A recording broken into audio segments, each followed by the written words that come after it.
Hello everyone, happy Janmashtami to all of you. अच्छा, I was reading this बाल गीता, मतलब basically बच्चों के पॉइंट ऑफ व्यू से इसको बनाया गया है। तो इसमें महाभारत की कथा है, बहुत ही 2 पेजेस में बहुत ही सिंप्लीफाइड वे में बताई गई है and I really liked it. तो आई जस्ट थॉट कि आप लोगों के साथ शेयर करूँ। I just read it. So Mahabharat कथा। प्राचीन काल में ययाति नाम के एक बड़े प्रतापी राजा राज्य करते थे। उनकी 2 रानियाँ थीं, देवयानी और शर्मिष्ठा। तो देवयानी के 2 पुत्र हुए, यदु और तुर्वसु। यदु के नाम से यदुवंशी राजाओं की परंपरा चली, जिस वंश में आगे जाकर भगवान श्री कृष्ण हुए। और दूसरी रानी शर्मिष्ठा के 3 पुत्रों में पुरु जो थे वो सबसे छोटे, बुद्धिमान और महान पराक्रमी थे। तो ययाति ने उन्हें ही अपना उत्तराधिकारी बनाया। इसी चंद्रवंश के राजा दुष्यंत के पुत्र भरत, उनके नाम पर हमारे देश का नाम भारत पड़ा। तो राजा भरत के वंश में राजा हस्तिन हुए, जिन्होंने दिल्ली के समीप हस्तिनापुर नामक नगर बसाया। इसी वंश में कुरु नाम के राजा थे, जिनसे ये वंश कौरव वंश कहलाया। तो आज से लगभग 5400 यानी 5400 वर्ष पूर्व हस्तिनापुर के इस विशाल साम्राज्य पर कौरव वंश के राजा शांतनु राज्य करते थे। उनकी 2 रानियाँ थीं।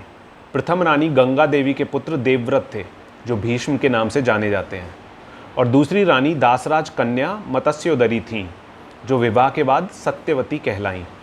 ये विवाह भीष्म की प्रतिज्ञा के बाद हुआ था कि मैं आजीवन ब्रह्मचारी रहूँगा, जिससे रानी सत्यवती का पुत्र ही राज्य का उत्तराधिकारी होगा। इस प्रतिज्ञा के कारण ही वे भीष्म कहलाए। वे आजीवन ब्रह्मचारी रहकर कौरव वंश की रक्षा करते रहे। तो रानी सत्यवती के 2 पुत्र हुए, चित्रांगद और विचित्रवीर्य। चित्रांगद की निसंतान मृत्यु के बाद भीष्म ने विचित्रवीर्य को सिंहासन पर बिठाया और उनका विवाह काशी नरेश की पुत्रियों अंबिका और अंबालिका के साथ कराया। महर्षि वेदव्यास के आशीर्वाद से अंबिका से धृतराष्ट्र और अंबालिका से पांडु नामक पुत्र हुए। और अंबालिका की दासी ने भी एक पुत्र का जन्म दिया, जिसका नाम विदुर था।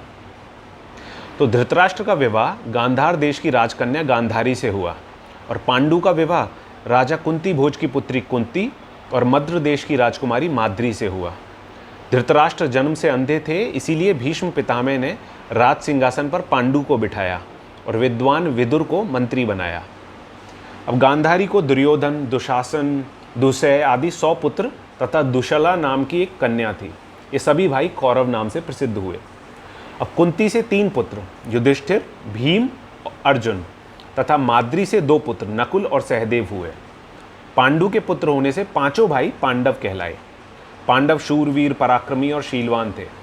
कौरव और पांडव सभी 105 भाई गुरु कृपाचार्य से एक साथ विद्या ग्रहण कर रहे थे। बाद में भीष्म के अनुरोध पर गुरु द्रोणाचार्य ने भी सभी राजकुमारों को धनुर्विद्या सिखलाई। सभी राजकुमारों में तीर चलाने में अर्जुन तथा गदा युद्ध में भीम और दुर्योधन निपुण थे। तो कुछ वर्षों तक राज्य करने के बाद पांडु की मृत्यु हो गई। अब पांडव राज सिंहासन के स्वाभाविक उत्तराधिकारी थे, लेकिन दुर्योधन को यह बात पसंद ना थी और पुत्र मोह में अंधे धृतराष्ट्र की भी इच्छा थी कि राज्य मेरे बेटे दुर्योधन को मिले। अब धृतराष्ट्र के पुत्र कौरव पांडवों से जलने लगे और उन्हें तरह तरह से कष्ट पहुंचाना शुरू कर दिया। उन्होंने भीम को जहर दिया, लाक्षागृह का निर्माण कराकर उसमें कुंती सहित 5 पांडवों को जलाने का उपाय भी किया। बैरभाव बढ़ता चला गया। अंत में पितामह भीष्म के समझाने पर कुरु राज्य के 2 हिस्से कर दिए गए। कौरव जो हैं वो हस्तिनापुर में राज्य करते रहे और पांडवों को एक अलग राज्य दे दिया गया, जो इंद्रप्रस्थ के नाम से विख्यात हुआ। इस प्रकार कुछ समय तक शांति रही।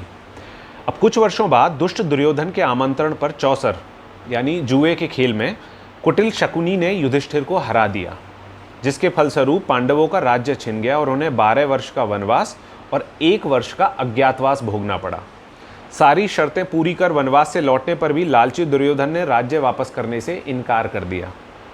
पांडवों के वनवास के दौरान जो दुर्योधन है वो चतुरंगणी सेना यानी सेना के सभी 4 विभाग, हाथी, घुड़सवार, रथ सेना और पैदल सेना, उनको इकट्ठी कर मदांध हो गया था।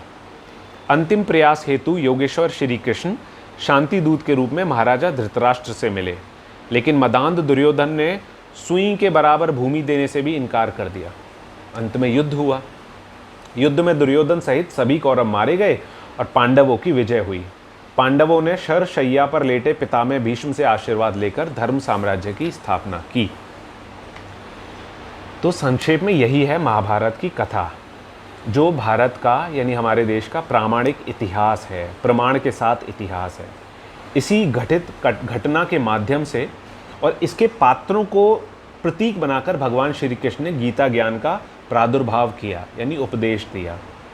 तो महाभारत का ऐतिहासिक युद्ध सांसारिक है, लेकिन गीता का जो युद्ध है वो आध्यात्मिक है, जिसमें एक ही मनुष्य के अंतःकरण यानी हमारे अंदर ही अच्छी और बुरी प्रवृत्तियों का संघर्ष है।